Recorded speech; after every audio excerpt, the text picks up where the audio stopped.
এত ভাত ফারাই করতে বাংলাদেশে আমি অনেক গবেষণা করে দেখছি আমার মনে হয় ভাত ফারাল্লাই বিমানে করে কই নিতে লইছিল এই বাংলাদেশ বরাবর আইসে পরে তো পুরো সবকে বুঝে গেছে আমি এত বাচ্চা আমি তো অনেক জায়গায় গেছি কিন্তু এত বাচ্চা আমি দেখছি যেই জায়গায় করোনার ভিতরে আবার সকলে ডরাইয়া নাইয়া বেড়ে সিনা দিয়ে পাইছে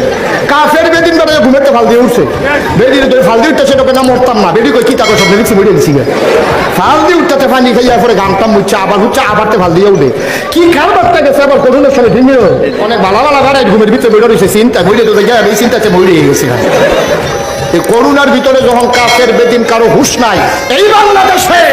ওই সাহেব নামক প্রতারক এই বাংলাদেশে করোনা লইয়া ব্যবসা করিয়া ভুয়া সার্টিফিকেট বাড়িয়া বেচছে ঠিক কিনা কর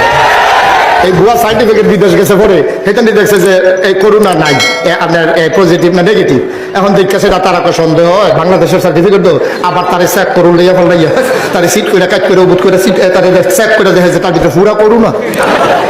জিজ্ঞেস সার্টিফিকেট দিয়ে এরকম ফোন দিছে এই বাংলাদেশ স্বাস্থ্য মন্ত্রণালয়ে ফোন দিয়ে সেটা জিজ্ঞেস কয়েনের সার্টিফিকেট কয় শাহেদের খবর লইয়া দেখেছে ভুয়া সার্টিফিকেট দিচ্ছে টাকা খাইয়া এবার চিন্তা করেন যেই করোনায় মানুষ সেটা ডরতে হাইলেছে মরা বেড়ারও যেতে বেড়ারও হতাইলে